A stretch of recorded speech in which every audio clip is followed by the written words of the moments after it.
나누실 말씀 마가복음 14장 12절에서 21절까지 말씀인데 한 절씩 교대로 읽으시겠습니다. 무교절의 첫날 곧 유월절 양 잡는 날에 제자들이 예수께 여짜오되 우리가 어디로 가서 선생님께서 유월절 음식을 잡수시게 준비하기를 원하시나이까 하매 예수께서 제자 중에 둘을 보내시며 이르시되 성내로 들어가라. 그리하면 물 한 동이를 가지고 가는 사람을 만나리니 그를 따라가서 어디든지 그가 들어가는 그 집 주인에게 이르되 선생님의 말씀이 내가 내 제자들과 함께 유월절 음식을 먹을 나의 객실이 어디 있느냐 하시더라 하라. 그리하면 자리를 펴고 준비한 큰 다락방을 보이리니 거기서 우리를 위하여 준비하리라 하시니 제자들이 나가 성내로 들어가서 예수께서 하시던 말씀대로 만나 유월절 음식을 준비하니라. 저물매 그 12를 데리시고 가서 다 앉아 먹을 때에 예수께서 이르시되 내가 진실로 너희에게 이르노니 너희 중에 한 사람 곧 나와 함께 먹는 자가 나를 팔리라 하신대 그들이 근심하며 하나씩 나는 아니지요 하고 말하기 시작하니 그들에게 이르시되 12 중에 하나 곧 나와 함께 그릇에 손을 넣는 자니라. 인자는 자기에 대하여 기록된 대로 가거니와 인자를 파는 그 사람에게는 화가 있으리로다. 그 사람은 차라리 나지 아니하였더라면 자기에게 좋을 뻔하였느니라 하시니라. 아멘. 오늘 우리에게 주신 하나님의 말씀입니다. 어떤 나라의 왕이요 하루는 신하들을 데리고 시장 구경을 갔습니다. 그 한 보석상이 이제 외국에서 진귀한 보석들을 다 가지고 가서 진열해 놨다는 소식을 듣고 그걸 좀 보러 가려고 이제 다 나간 거예요. 신하들과 함께 보석 구경을 다 하고 왕궁으로 돌아오고 있는데 저 뒤에서 보석상이 막 헐레벌떡 막 뛰어오면서 막 소리치는 거예요. 임금님, 다이아 반지가 하나 없어졌습니다. 아까까지 있었는데 다이아 반지가 없어졌습니다. 꼭 찾아주세요. 제발 찾아주세요. 이렇게 애원했습니다. 왕이 생각해 보니까 틀림없이 요놈들 중에 자기 신하들 중에 한 명이 다이아몬드 반지를 훔쳤을 거다 이렇게 생각했어요. 그래서 옆 사람한테 빈 항아리를 가져오라고 명령했습니다. 빈 항아리를, 이렇게 큰 항아리를. 그리고 나서 그 보석상 구경했던 모든 신하들에게 뭐라고 명령하냐면 한 사람이 한 번씩 주먹을 쥐고 항아리에 넣었다 빼라 이렇게 얘기한 거예요. 그래서 신하들이 차례차례 주먹을 쥐고 항아리에 넣었다가 이렇게 다 뺐습니다. 그리고 나서 항아리를 딱 뒤집었더니 반지가 떨어지는 거예요.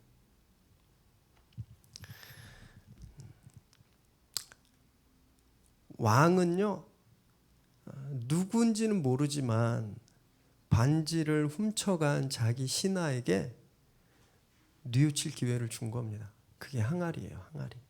만약에 거기서 야, 다 옷 벗어 몸 수색해 그래서 나왔으면 그 사람 처형당하잖아요. 뉘우칠 기회를 준 거예요. 그래서 아무도 누가 범인인지 모르게 항아리로 기회를 줬죠.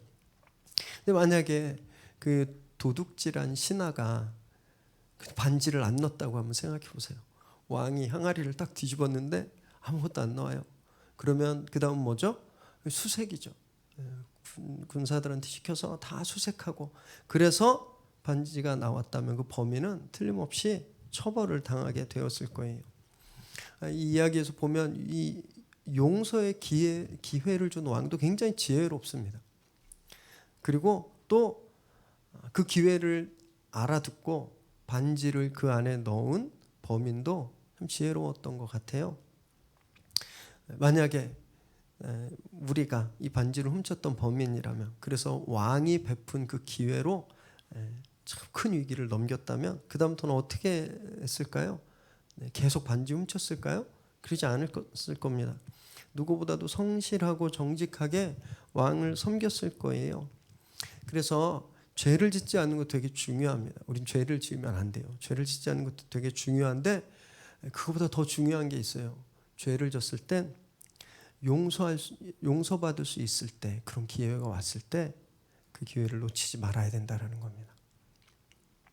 유월절 이틀 전에 주님은 베다니의 나병 환자 시몬의 집에서 식사를 하셨어요. 식사를 하시는데 한 여인이 옥합을 깨뜨렸습니다. 아주 귀한 나드향이 담긴 옥합을 깨뜨려서 주님께 부었어요. 사람들은 그 모습을 보면서 흥분했습니다. 분노하고 화냈어요. 왜냐하면 그 향유가 너무너무 아까웠기 때문에. 요즘 돈으로 한 3천만 원 된다 그랬죠. 이 아까운 걸 왜 쏟아버려? 사람들은 그 향유의 가치가 너무너무 아까웠어요. 그런데 이 여인은요, 가치의 대상이 달랐습니다. 이 여인도 이 나드향이 얼마나 비싸고 귀한 줄 알았어요. 그런데 그거보다 주님이 훨씬 더 귀했던 겁니다. 주님의 가치가 그 여인에게는 훨씬 더 소중했던 거예요. 그래서 아낌없이 부을 수 있었던 겁니다. 주님이 그 헌신을 받으셨어요. 그래서 이 여인의 거룩한 낭비를 당신의 죽음을 준비하는 거룩한 헌신으로 칭찬하셨습니다. 그래서 복음이 전파되는 곳은 어디든지 이 이야기가 전해져야 될 거다. 전해질 것이다. 이렇게 축복하셨습니다. 이 여인이 온전한 헌신을 드리니까 이 여인의 스토리가 복음의 일부가 된 거예요. 이런 감동적인 이야기에 반해 가룟 유다는 대제사장들에게 찾아가죠. 그래서 배신의 스토리를 쓰기 시작했습니다. 사내들인 리더들은요, 어떻게 하면 큰 소동 없이 밀란이 일어나지 않고 백성들을 자극하지 않고 어떻게 예수를 죽이는 좋은 방법이 없을까? 이것을 고민하고 있었는데 가룟 유다가 찾아와서 예수님을 팔고 그것을 모의한, 이것이 그들에겐 너무너무 기쁜 소식이었습니다. 이렇게 커튼 뒤에서 배신의 음모가 시작될 때 주님은 제자들과 마지막 식사를 준비하고 계셨어요. 12절 말씀 읽겠습니다. 시작. 무교절의 첫날 곧 유월절 양 잡는 날에 제자들이 예수께 여짜오되 우리가 어디로 가서 선생님께서 유월절 음식을 잡수시게 준비하기를 원하시나이까 하매. 유월절 양 잡는 날이 되자 제자들이 이제 유월절 식사를 어디서 하면 좋을지 주님께 물었습니다. 지금 이들은 베다니에 있었어요. 베다니 한 3.6km 정도 떨어진 베다니에. 그런데 신명기 16장에 보면요, 유월절 음식은 예루살렘 사면 성벽 안에서 먹어야 한다라는 규정이 있습니다. 그러니까 예루살렘 성 안에 식사를 해야 될 장소가 필요했던 거예요. 물론 제자들은 이들이 함께 하게 될 식사가 주님과 함께 먹는 마지막 만찬이 될 것을 아직 몰랐습니다. 십자가 죽음과 부활에 대해서 주님이 여러 차례 말씀하셨는데 단 한 명의 제자도 그 말씀을 제대로 알아듣고 이해하고 믿었던 사람이 없었던 거예요. 어쩌면 이들이 예수님께 우리 식사를, 유월절 식사를, 이 만찬을 어디서 해야 될까요? 이렇게 물으면서 그들이 좀 들떠 있었을 거라는 생각도 했습니다. 혹시 주님이 성내 어떤 고관대작의 집을 좀 빌려놓으신 거 아닐까? 5성급 호텔 뱅킷을 예약해 놓은 거 아닐까? 아니면 내년에는 예수님이 이제 곧 왕이 되실 거니까 내년에는 왕궁에서 성대한 만찬을 베풀지 않을까? 이런 설레임들이, 이런 착각들이 이들에게 있었을 겁니다. 그럼 그들에게 주님이 찬찬히 말씀을 주시는데 13절 14절 읽습니다. 시작. 예수께서 제자 중에 둘을 보내시며 이르시되 성내로 들어가라. 그리하면 물 한 동이를 가지고 가는 사람을 만나리니 그를 따라가서 어디든지 그가 들어가는 그 집 주인에게 이르되 선생님의 말씀이 내가 내 제자들과 함께 유월절 음식을 먹을 나의 객실이 어디 있느냐 하시더라 하라. 이 말씀을 제자들에게 주시는 거예요. 제자 둘을 보내시면서 성내에 가서 물동이를 지고 가는 사람을 따라가서 그 사람이 들어가는 집의 집주인에게 이렇게 우리 선생님이 이렇게 말씀하셨다, 이렇게 이야기해라 라고 말씀을 주십니다. 이거 어디서 많이 이렇게 조금 들어봤던 스토리 아니세요? 11장에 이와 비슷한 사건이 나옵니다. 예수님이 예루살렘 성에 입성하시기 전에 새끼 나귀를 찾아오라고 하실 때 그 사건과 평행을 이뤄요. 마가복음 11장 2절 함께 읽습니다. 시작. 이르시되 너희는 맞은편 마을로 가라. 그리로 들어가면 곧 아직 아무도 타보지 않은 나귀 새끼가 매어 있는 것을 보리니 풀어 끌고 오라. 이때도 주님은 성 맞은편 마을로 가서 일어날 일들에 대해서 미리 말씀하셨고요. 지금도 그렇게 말씀하시는 거예요. 성내에 가서 이런 일들이 일어날 건데 그대로 따라라 이렇게 말씀하셨습니다. 이게 우연인지 아니면 이 마가복음의 저자인 마가 요한의 의도인지는 모르겠지만 11장 2절 말씀과 또 14장 13절 이 말씀은요. 사용된 헬라어 단어 수가 똑같습니다. 11개예요. 그리고 또 이 스토리상에서 두 심부름꾼이 자기들은 전혀 몰랐던, 의도하지 않았던 그런 신기한 만남을 하는 내용도 똑같고요. 또 주님께서 말씀하신 대로 정확히 이루어지고 있는 것도 똑같은 거죠. 이걸 통해서 우리가 알 수 있는 것은 주님은 앞으로 당신에게 이제 일어날 사건들에 대해서 미리 아시고 계셨다라는 거예요. 그리고 완전히 앞에 일어난 일들을 지배하고 계신다라는 것을 저희에게 보여주고 계시는 거예요. 그러니까 주님은 십자가를 지시고 매 맞고 죽임당하시고 이것이 그냥 어떤 다른 사람들에 의해서 강제적으로 그런 고통을 당하시는 것이 아니라 또는 우연한 사건을 통해서 십자가에 달리시는 것이 아니라 미리 그 계획된 것들을 아시고 계셨고 그것을 미리 계획하신 분이 예수님이시다라는 것을 알 수 있는 겁니다. 주님이 우리에게 어쩌다 보니까 우리에게 생명을 주신 게 아니라는 거예요. 그분이 그것을 계획하셨고 그것을 따르셨고 그것을 지키셨기 때문에 십자가를 지셨다는 거죠. 제자들은요 지금까지 주님과 3년을 같이 생활했거든요. 하루 3끼 또는 2끼를 먹었다고 할 때 진짜 3년 동안 밥을 많이 먹었을 거예요. 주님하고. 그죠? 남들 금식할 때 금식 안 하고 먹기까지 했잖아요. 밥 많이 먹었을 거예요. 그리고 최소한 한 번 이상의 유월절 식사를 했을 겁니다. 궁금했어요. 왜? 그런데 이번 유월절 식사엔 이러한 특별한 에피소드가 소개되는 걸까? 이 말고 작년 6월절엔 이런 일이 안 일어났고 왜 이번 6월절엔 예수님이 제자를 보내서 물동이 지고 가는 사람을 만나게 하시고 왜 이 특별한 에피소드가 이 이야기에 들어있는 걸까요? 왜냐하면 오늘 식사가 굉장히 특별하기 때문입니다. 그 전에 식사와 너무너무 달랐기 때문에 그래요. 다음 날 이제 6월절 그때 주님이 십자가를 지게 되시거든요. 그래서 당신이 6월절에 어린 양이 되시는 거예요. 그래서 스스로 백성들을 살리는 그 6월절 제물이 되시는 날, 그 전날 예수님이 식탁을 베풀면서 십자가 사건에 대한 예고를 하시는 겁니다. 6월절의 의미가 온전히 성취되는 것과 동시에 또 앞으로 영원히 천국에서 계속 되는 식탁의 시작을 알리는 오프닝이 바로 오늘의 식사이기 때문에 그래요. 제자들은 아직 그 비밀을 알지 못했습니다. 아무 생각이 없었어요. 그런데 이 일에 참여하고 있는 겁니다. 주님이 그들을 보내시고 주님이 하신 대로 하자는 말씀하잖아요. 그래서 주님 말씀에 순종하고 무작정 성내로 갔더니 진짜 말씀하신 대로 다 그대로 이루어지는 거예요. 15절 16절 읽습니다. 시작. 그리하면 자리를 펴고 준비한 큰 다락방을 보이리니 거기서 우리를 위하여 준비하라 하시니 제자들이 나가 성내로 들어가서 예수께서 하시던 말씀대로 만나 유월절 음식을 준비하니라. 예수님이 그 집주인을 미리 알고 계셨는지는 알 수 없습니다. 어떤 사람들은 미리 알고 짰다 뭐 이렇게 말하는 분도 있고 어떤 분은 그렇지 않다라고 말하는 분도 있어요. 근데 어쨌든 이 이름을 알 수 없는 주인이 이미 큰 다락방에 자리를 펴고 준비해 놓은 상태였습니다.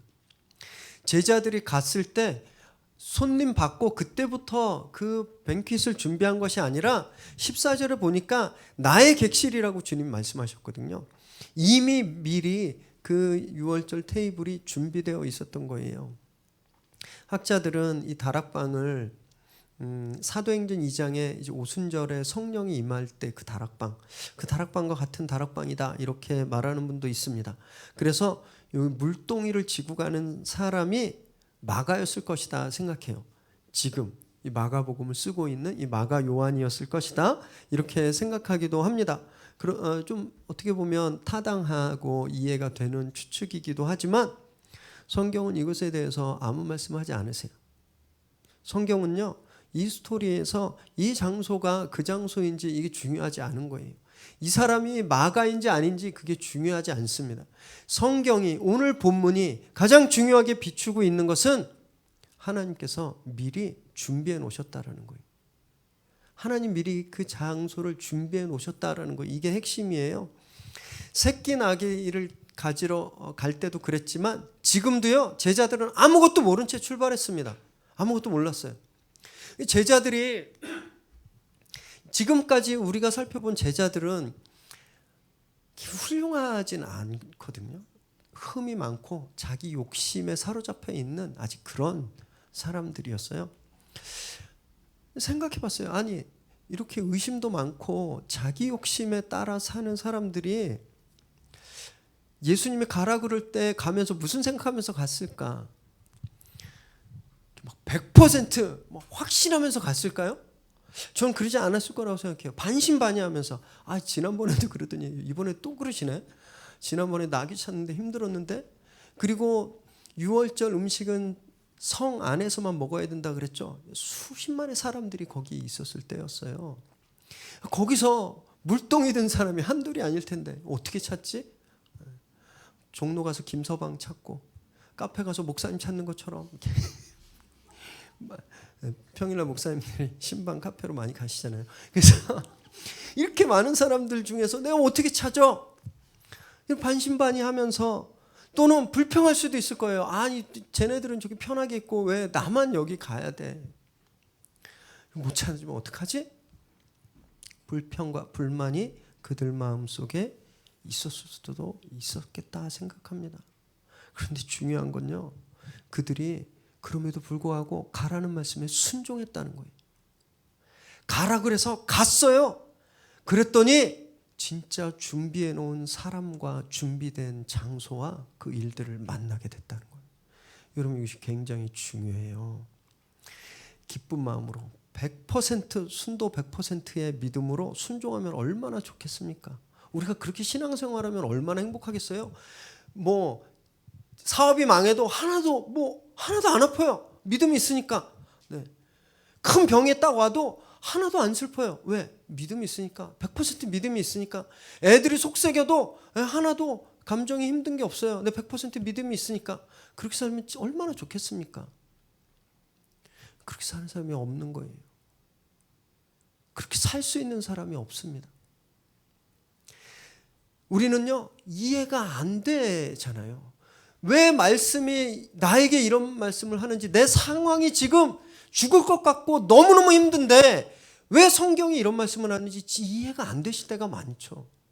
동의가 안 될 때도 많아요. 왜 용서해야 돼? 내가 저 사람을, 나를 저렇게 괴롭혔는데, 나를 힘들게 했는데 내가 저 사람을 왜 용서해야 돼? 동의가 안 되는 말씀이 얼마나 많습니까? 성경대로 따라 살려니까 너무너무 불편한 거예요. 실제로 실패할 수도 있어요. 그런데 그렇더라도 말씀에 순종하면 우리가 전혀 예상하지 못했던 곳에서 하나님이 준비해 놓으신 사람들과 하나님이 준비해 놓으신 일들을 만나게 된다는 겁니다. 주님은요, 우리한테 야, 너 이제 목사니까 네가 알아서 해 이러고 툭 던져버리지 않는다라는 거예요. 너 교회 이제 좀 다녔고 성경도 읽을만 하고 훈련도 받았으니까 이제 네가 알아서 해. 그러고 문 밖으로 우리를 내치는 분이 아니시라는 거예요. 우리를 위한 가장 좋은 플랜들을 짜놓으시고 우리가 순종으로 그것들을 하나하나 경험하면서 걸어가기를 원하신다라는 겁니다. 그러니까요, 나는 교회 다니는데 왜 이렇게 기쁨이 없을까? 난 왜 저 집사님처럼 믿음이 없을까? 나는 안 되나? 이렇게 자책하지 마십시오. 그냥 말씀에 그 불편함을 가지고, 그 불안함을 가지고, 그 억울함 가지고 말씀에 하나씩 순종하다 보면요, 주님이 우리 준비해 놓으신 것들을 만나게 되는 거예요. 그럴 때 기쁨과 소망이 회복되는 겁니다. 그때 우리의 믿음이 자라게 되는 거예요. 그때 용기 내시기 바랍니다. 그리고 순종의 걸음을 내딛으시기 바라요. 17절에서 19절까지 읽겠습니다. 시작. 저물매 그 12를 데리고 가서 다 앉아 먹을 때에 예수께서 이르시되 내가 진실로 너희에게 이르노니 너희 중에 한 사람 곧 나와 함께 먹는 자가 나를 팔리라 하신대 그들이 근심하며 하나씩 나는 아니지요 하고 말하기 시작하니. 유대인들의 하루는 우리는 midnight 자정 12시에 하루가 시작되지만 유대인들은요 해 떨어지면 하루가 시작됐습니다. 그래서 그 유대인 시계에 따라서 유월절 식사는 밤중에 시작돼요. 그런데 오늘 엄밀히 주님과 이 제자들이 먹는 식탁은 공식적인 유월절 식사가 아니었습니다. 공식적인 유월절 식사는 그 다음 날이었어요. 내일. 주님은 만찬 유월절 공식적인 유월절 식사 하루 전날 지금 제자들과 식사를 하고 계시는 거예요. 왜냐하면 당신 스스로가 내일 유월절에 유월절 음식이 되어야 하셨기 때문에 그럼 십자가에서 당신 스스로 유월절 제물이 되어야 하셨기 때문에 그래요. 그래서 그 전날 식사를 막 한참 맛있게 하고 있는데 예수님이 폭탄 선언을 하시는 거예요. 여기 있는 사람들 중에 한 명이 나를 배신할 거다. 나를 팔 거다. 이렇게 말합니다. 여러분 지금 한창 잔치 분위기였어요. 하나님이 구원해 주신 과거의 은혜를 기억하면서 이 사람들은요. 예수님이 언제 왕이 될까? 우리 언제 왕궁 가서 살까? 이런 거 막 속으로 흥분해서 또는요 자기들끼리 야 가위바위보에서 이긴 사람이 뭐 우의정 좌의정 막 이런 거 막 하면서 누가 더 높아질까 막 이런 기대를 품고 음식을 먹으면서 즐겁게 식사하고 있는데 갑분싸 요즘 말로 말하면 갑자기 분위기 싸해지는 말씀을 하시는 거예요. 너희 중에 나를 팔 사람이 있다. 그럼 큰 절기에 식사를 같이 하는 건 가족이라는 의미입니다. 곧 얼마 있으면 추석이잖아요. 추석에 모르는 사람이랑 식사하는 분 계세요? 한 서너 시간씩 운전해 가서 모르는 사람이랑 식사하십니까? 가족들이랑 밥 먹잖아요. 사랑하는 가족들과 함께 모여서 잔치를 벌이고 밥을 먹잖아요. 유대인들도 마찬가지였어요. 이미 주님과 제자들은 가족이었습니다. 생사고락을 같이 했고 피를 나눈 가족과 관계였어요. 그래서 이 명절을 앞두고 이 식탁에서 친밀한 식사를 나누고 있는데 지금 그 식탁에서 누가 당신을 배반할 거다라고 말씀하시는 겁니다. 유대인들의 이것은요 용서받을 수 없는 변절이었습니다. 어떤 사람과 함께 밥을 즐겁게 먹고 그 사람을 배신하는 건 용서받을 수 없는 큰 변절이었어요. 이걸 들었을 때 제자들이 어땠을까요? 그 충격이 막 엄청났을 거예요. 아니 누가 예수님을 배신해? 저는 아니에요. 그죠? 주님 저는 아니죠. 19절에 보니까 제자들이 그런 혼란함 속에서 다 한 명씩 모두 다 저는 아니죠라고 묻고 있는 겁니다. 여기서 우리 제자분들의 우리 제자 선생님들의 아쉬운 점을 또 하나 발견하게 되는데 여러분 진짜 이 예수님의 말씀에서 진짜 비극적인 사건은 예수님이 배신당해서 팔려간다는 거거든요. 그런데 제자들이 지금 무엇을 걱정하는 거예요? 나인가? 나 아닌가? 자기한테 관심이 있다라는 거예요. 예수님이 팔려간다라는 게 중요한 게 아니라 누가 배신자야? 나야? 너야? 이게 중요했다라는 거예요. 사실은 결과적으로 보면 가룟 유다가 예수님을 배신했지만 그런데요. 사실은 모두가 다 예수님을 배신하고 떠나게 되죠.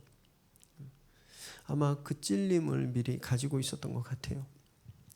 여러분 우리가 한 달에 한 번씩 또 정기적으로 행하는 성찬은 엄숙하죠. 은혜롭고 거룩해요. 때로는 우리에게 감격도 있어요. 그래서 성찬을 집례할 때 은혜가 너무너무 큰데 우리가 드리는 성찬과 지금 여기 최후이자 최초 오리지널 성찬은요, 분위기가 너무너무 달랐다라는 겁니다. 경악과 슬픔과 의심과 두려움, 혼란함 속에서 이들이 지금 밥을 먹고 있는 거예요. 궁금해졌어요. 아니 왜 하나님의 구원을 기념하는 이 기쁜 유월절, 그것을 앞둔 식탁에서 다른 날 하시지, 밥 다 먹고 따로 하시지, 왜 굳이 그 자리에서 제자들의 배신에 대한 이야기를 하셨을까? 그래서 분위기를 왜 싸하게 만드셨을까? 주님은 가룟 유다에게 회개할 기회를 주시기 위해서였습니다. 아까 처음에 말씀드렸던 임금님이 항아리를 갖고 와라 한 것처럼 지금 주님은요, 여기서 가룟 유다에게 회개할 기회를 주시기 위해서 이 말씀을 하신 거예요. 하루 전날 가룟 유다가 대제사장들을 만났거든요. 그래서 돈을 받고 주님을 팔기로 했어요. 가룟 유다가 예수님이 이 말씀 하셨을 때 어땠을까요? 헉 하지 않았을까요? 얼음물을 뒤집어 쓴 것처럼 막 온몸에 소름이 돋았을 거예요. 아니 혹시 저분이 누가 밀고 했나? 누가 봤나? 내가 예수님을 팔고 이렇게 하는 걸 누가 봤나 혹시? 안절부절했을 겁니다. 심장이 덜컥했을 거예요. 그러면 잘못했다고 하고 용서를 구하고 회개했어야 되는데 가룟 유다는 지금부터 아무 말을 하지 않습니다. 이 기회를 외면해 버려요. 그래서 주님이 또 한 번, 두 번째 기회를 주세요. 20절 말씀 읽겠습니다. 시작. 그들에게 이르시되 열둘 중에 하나 곧 나와 함께 그릇에 손을 넣는 자니라. 18절에서는요 너희 중에 하나라고 하셨어요. 그 말은 그 집에, 그 큰 방에 있는 모든 사람들, 거기에는 예수님이랑 제자들뿐만이 아니라 예수님과 친했던 사람도 있었을 거고 가족들도 있었을 거고 그 집안 사람들, 종들 함께 다 있었을 거예요. 그때는 여기에 있는 사람 중에 한 명이라고 말씀하셨는데 이제는요 12 중에 하나라 더 대상을 좁히죠. 더 구체적으로 좁히고 있는 거예요. 범위를 좁혀서 말씀하세요. 이때 함께 그릇에 손을 넣는다라는 건요, 우리식으로 말하면 냄비 하나 놓고 같이 숟가락으로 떠먹는 그런 걸 말해요. 이게 웬만큼 친밀하지 않으면 못하죠. 요즘은 사귀는 이렇게 사이끼리도 국자 주세요 그래서 이렇게 떠먹고 그러지 않나요? 오래 산 가족 아니면 같이 퍼먹지 못해요.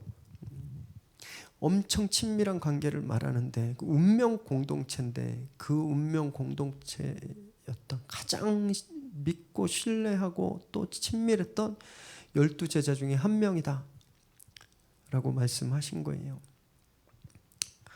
주님 왜 가룟 유다 너야 이렇게 말씀하지 않으셨을까요? 나는 네가 지난밤에 한 일을 알고 있어 이렇게 왜 말씀하지 않으셨을까요? 그렇게 말씀 안 하시고 마치 12명이 다 그 혐의가 있는 것처럼 12명이 다 그런 의심을 받을 만한 것처럼 이렇게 말씀하셨을까요? 주님은요 범인을 밝혀서 다른 제자들을 안심시키려고 하지 않으신 거예요. 오히려 이렇게 모호하게 말씀하심으로써 제자들 스스로 자기들을 돌아보고 자기 반성을 하게 하신 겁니다. 직접적으로 보면 이 말씀은 가룟 유다에게 하신 말씀이지만 간접적으로 또 넓게 보면요 이 나머지 11명에게도 하신 말씀이에요. 왜냐하면 이들은 잠시 후에 자기들의 겟세마네 동산에서 또 예수님이 잡히시던 때 또 대제사장의 집에서 재판받을 때 십자가에서 달려 돌아가실 때 제자들은 자기들의 연약함과 두려움 또 비겁함 때문에 주님을 다 버리고 도망치게 되거든요. 가장 가까운 사람들에게 배신당하시는 거예요. 이런 가장 가까운 사람들에게 배신당하는 테마는 시편에서 왔습니다. 시편 41편 9절 함께 읽습니다. 시작. 내가 신뢰하여 내 떡을 나눠 먹던 나의 가까운 친구도 나를 대적하여 그의 발꿈치를 들었나이다. 이 시는 다윗이 큰 병이 걸렸을 때 알아 누우니까 다윗이 곧 죽을 줄 알고 이전엔 다윗과 친하게 지냈던 장군들 친구들이 다 다윗을 배신해서 공격하는 그런 상황에서 다윗이 너무너무 아프고 고통스러워서 지은 시입니다. 여기 발뒤꿈치를 들었다라는 말은 속이다라는 표현이에요. 우리가 누구를 뒤에서 깜짝 놀랄 때 이렇게 살금살금 걷잖아요. 발뒤꿈치 들고 이런 걸 뜻하는 겁니다. 그래서 상식 하나 말씀드리자면 야곱이라는 이름이 이 뜻을 가지고 있어요. 야곱은 발뒤꿈치를 든 사람이란 뜻이에요. 왜냐하면 하도 남 뒤통수를 쳤기 때문에. 상식이에요. 네, 하여튼 다시 말씀으로 돌아와서 성령의 감동으로 다윗이 선포한 하나님의 말씀이 오늘 실현되고 있는 겁니다. 성취되고 있는 거예요. 당신도 이제 사랑하는 제자의 손에 배신당하게 될 거다라고 말씀하시는 겁니다. 주님은 이렇게까지 말씀하시면서 가룟 유다에게 또 한 번의 회개의 기회를 주고 계시는 거예요. 그런데 가룟 유다는 여기서도 침묵합니다. 더 구체적이고 더 심증이 확실한 말씀을 주셨는데 돌이키지 않는 거예요. 너무나 안타깝죠. 한참 후의 일이지만 이 이후의 사건들을 보면요, 이 나머지 11명의 제자들은 가룟 유다와 달랐습니다. 이 사람들 다 12제자가 정도의 차이는 있지만 주님을 배반한 건 다 마찬가지였습니다. 그런데 이 11제자들은 나중에 자기의 잘못을 회개하게 돼요. 부활하신 주님을 만나고 또 성령의 임재를 통해서 완전히 다른 존재로 변화됩니다. 과거엔 도망자였고 비겁자였지만 그들은 더 이상 도망치지 않았어요. 순교의 자리에서 당당히 목숨을 내어놨고 매맞는 것을 피하지 않았습니다. 감옥에 갇혔지만 불평하지 않았어요. 그들은 두 번 다시 배신하고 떠나지 않았습니다. 회개의 기회를 주실 때 그걸 잡아야 돼요. 회개하면 달라집니다. 그 기회를 붙잡으면 바뀔 수 있는 거예요. 여러분, 누구나 다 죄를 지을 수 있거든요. 그렇다고 누구나 다 회복되고 살아나는 게 아니에요. 오직 회개한 자만 살 수 있고 회개한 자만 다시 일어날 수 있게 되는 겁니다. 21절 읽겠습니다. 시작. 인자는 자기에 대하여 기록된 대로 가거니와 인자를 파는 그 사람에게는 화가 있으리로다. 그 사람은 차라리 나지 아니하였더라면 자기에게 좋을 뻔하였느니라 하시니라. 두 번째 기회를 줬는데도 가룟 유다가 외면하니까 주님은 이제 마지막으로 깊은 연민과 슬픔을 담아서 세 번째 기회를 주고 계세요. 당신이 십자가에서 죽는 것은 말씀에 기록된 거라 어쩔 수 없다 하더라도 그 도구로 사용되는 가룟 유다가 너무너무 불쌍하셨던 거예요. 너무. 그래서 야, 너는 차라리 태어나지 않았으면 더 좋았을 텐데 라고까지 말씀하시는 겁니다. 비록 가룟 유다의 행위가 결과적으로는 하나님의 말씀을 이루는 그런 도구로 사용되었다 하더라도 그것이 그의 악한 행동을 정당화해 줄 수 없다라는 거예요. 어떤 분들은 여기에 동의하지 않고 이렇게 말씀하는 분들이 계세요. 아니, 하나님 계획대로 된 건데 하나님이 다 세팅해 놓으시고 가룟 유다는 그냥 하나님이 계획해 놓은 대로 프로그램해 놓은 대로 움직였을 뿐인데 가룟 유다가 무슨 죄가 있어? 왜 저주받아야 돼? 라고 말씀하시는 분들이 계세요. 이건 하나님의 섭리를 오해했기 때문에 이런 말씀을 하는 겁니다. 하나님의 섭리는 컴퓨터 프로그래밍 같은 게 아니에요. 하나님은 우리를 로봇처럼 만들어서 프로그래밍 해놓고 우리가 그 프로그래밍 한 대로 살아가도록 하시는 분이 아니십니다. 그런 기계적인 것, 그것이 하나님의 섭리가 아니에요. 예를 들어서 말씀드릴 텐데요. 어떤 권사님이 계세요. 이분이 너무너무 훌륭해요. 기도도 너무 잘하고 사람들을 위로하고 사람들을 세우고 교회에도 너무 헌신하고 지역에서도 칭찬받고 진짜 딱 보면 천사 권사님 이런 말을 들을 정도로 훌륭한 권사님이 계세요. 이 권사님이 어떻게 이렇게 훌륭한 신앙을 가지게 되셨는가? 남편 때문이에요.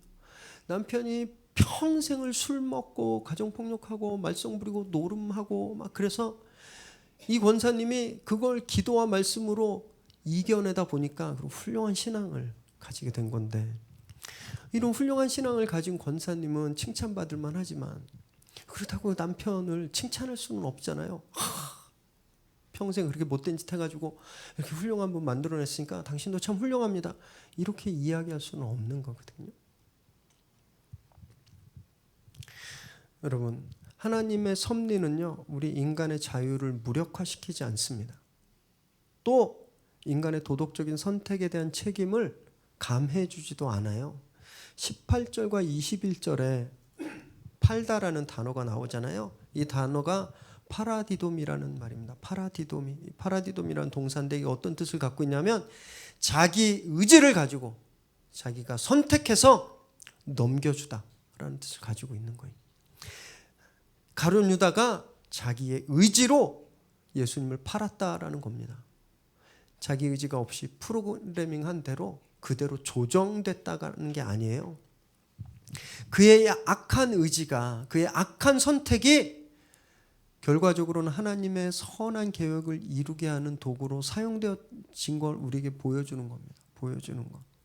가룟 유다의 자유의지와 하나님의 섭리가 이 파라디돔이라는 단어에서 딱 교차하는 거예요. 딱 만난 거예요.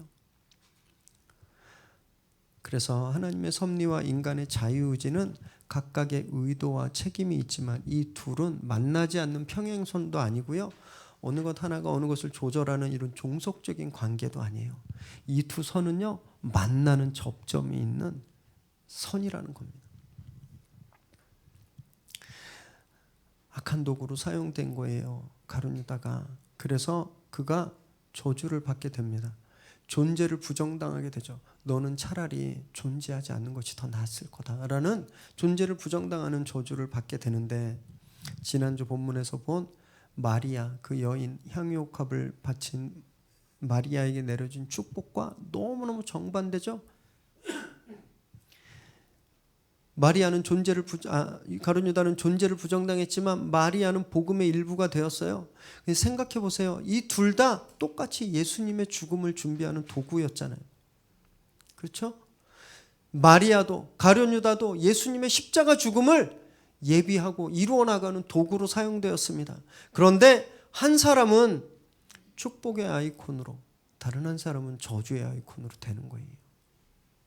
그 이유는 그가 악한 선택을 했기 때문에, 그가 가지고 있는 자유의지로 선한 것을 선택하지 않고 악한 것을 선택했기 때문에 그렇습니다. 그러나 그렇다 하더라도 하나님은 그 악한 것을 통해서 선한 일을 이루시는 분이라는 거예요. 이것이 우리가 이해해야 되는 하나님의 섭리라는 겁니다. 하나님의 섭리. 하나님은요, 미래 새로운 교회가 열심히 예배하고 지역봉사하고 훌륭하게 정말 예수님 따라 열심히 살아도 우리 교회를 통해서 하나님이 계획한 것을 이루세요. 그런데 우리가 그것에 실패하고, 우리가 맨날 잘못된 선택을 하고, 우리가 못된 짓을 하고, 그래도 그 악한 행위들을 통해서, 선택을 통해서 하나님이 궁극적으로 원하시는 것을 이루신다라는 거예요. 그래서 중요한 건 내가 어떤 도구로 사용되느냐, 이게 중요한 겁니다. 그러면 어떻게 할 수 있을까요? 내가 선한 도구로 사용되고 있는지 아니면 악한 도구로 사용되고 있는지 어떻게 할 수 있어요? 내가 누구 때문에 이 일을 하는가? 내가 누구의 유익을 위해서, 누구를 위해서 이것을 하고 있는가? 그걸 보면 알 수 있습니다. 마리아는요, 자신의 유익을 하나도 구하지 않았어요. 그 향유옥합 자기 거였잖아요. 이거 자기가 나중에 쓰면 자기를 편하게, 자기한테 이롭게 사용할 수 있었는데 그걸 아낌없이 주님을 위해 쏟아 부었거든요. 마리아는 예수님을 위해서 산 거예요. 그런데 가룟 유다는 정반대였죠. 지난주에 가룟 유다가 왜 배신했을까? 몇 가지 가설들을 말씀드렸는데 종합해 보면 자기 만족이었어요. 자기 생각, 자기 계획, 자기 유익을 따랐더니 악한 도구로 사용된 겁니다. 이것이 성경이 말씀하고 있는 판단 기준인 거예요. 우리가 아무리 거룩한 모습을 하고 있더라도 여러분, 제가 거룩하게 설교하고 정말 존경받을 만하게 목회해도 그것이 나를 위한 거라면, 내가 잘 먹고 잘 살기 위해서, 내가 이름 좀 높아지기 위해서, 내가 좀 이렇게 다른 교회들 보기에 번듯한 교회 담임이 되는 게 되기 위해서라면, 여러분, 저는 악한 도구인 거예요. 그런 시도는 반드시 무너집니다. 반드시 깨지는 거예요. 그러나 비록 존경받지 못하더라도 내가 내 연약함이 너무 많아서, 내가 허점이 너무 많아서 실수도 많이 하고 그렇게 마음을 많이 먹었지만 또 실패하고, 그래서 사람들한테 비웃음을 당한다 하더라도 내 선택이 항상 예수님을 위한 거라면 주님이 그 도구를 선한 도구로 사용하신다는 겁니다. 그래서 자신을 위한 삶이 아니라 주를 위한 삶을 살아야 하는 거예요. 어떤 일을 하는지는 중요하지 않습니다. 내가 얼만큼 이루었는지 중요하지 않아요. 내가 많이 배웠는지 배우지 못했는지, 내가 지금 하는 일들이 잘 되고 있는지 잘 되고 있지 않은지, 그건 사실 중요하지 않아요. 내가 무엇을 위해 살고 있는가, 그게 중요합니다. 예수를 위해 살면 하나님이 그것을 축복하시고 선한 도구로 사용하시는 거예요. 그렇게 선한 도구로 사용되는 저와 여러분 되시기를 주님의 이름으로 축원합니다. 마가복음에 나와 있지 않지만 요한복음에 보면요, 가룟 유다가 이 세 번째 기회마저도 거절하자 주님이 유다에게 이제 네가 해야 될 일을 해라, 이렇게 놓아주는 장면이 나옵니다. 요한복음 13장 27절 읽습니다. 시작. 조각을 받은 후 사탄이 그 속에 들어간지라. 이에 예수께서 유다에게 이르시되 내가 하는 일을 속히 하라 하시니. 결국 유다는 루비콘강을 건너게 되는 거예요. 이 땅에 6월절 어린 양으로 오신 예수님은 당신을 배반한 제자에게도 여러 번 회개의 기회를 주셨는데 그 기회를 계속 거절하니까 결국 그가 돌아올 수 없는 강을 건너게 된 겁니다. 여러분, 하나님은요, 우리가 계속 죄 저지르고 계속 죄 짓고 살게 그냥 놔두지 않으세요. 계속 경고하십니다. 우리에게 돌이킬 것을 말씀하세요. 성경 말씀을 통해서 우리가 날마다 말씀을 보고 큐티하고 말씀 묵상할 때 하나님은 우리에게 찔림을 주시잖아요. 어떻게 살아야 될지 알려주시죠. 회개의 기회를 주시는 겁니다. 또는요, 양심의 가책을 통해서 그런 걸 주기도 해요. 몰래 누구 것을 슬쩍 하면 막 심장이 쿵쿵쿵 뛰잖아요. 그 하나님 주시는 사인이에요. 우리 DNA에, 우리 몸에 심어 놓으셨어요. 회개할 기회를 주시는 거예요. 몸을 통해서 알려주시는 거예요. 아니면요, 가까운 사람들의 지적과 충고를 통해서 그런 기회를 주시기도 합니다. 또는요, 다른 사람들의 몰락과 실패를 보면서 우리에게 회개할 기회를 주시기도 하는 거예요. 아, 저렇게 속이면 안 되는구나. 아, 저렇게 이렇게 횡령하면 안 되는구나. 저렇게 못된 짓 하면 안 되는구나. 우리를 깨닫게 하시고, 아, 내가 그러면 이러지 말아야지, 이런 기회를 주시는 겁니다. 하나님이 우리에게 그렇게 기회 주실 때 우리는 그 기회를 외면하면 안 되는 거예요. 어쩌면 지금 하나님은 그 말씀을 하고 계시는지 몰라요. 빨리 회개해라. 빨리 돌이켜라. 아직까지 그런 것들이 이 안에 있다면 오늘 무릎 꿇고 회개하시기 바랍니다. 주님이 주신 이 기회를 꼭 붙들게 되길 바라요. 지금 붙들지 않으면 영원히 늦어버릴 수 있습니다. 오늘 주님 앞에 정말 무릎 꿇고 즉시 회개해서 새로워지고 회복되는 그런 복된 삶을 사시기를 주님의 이름으로 축원합니다. 기도하겠습니다.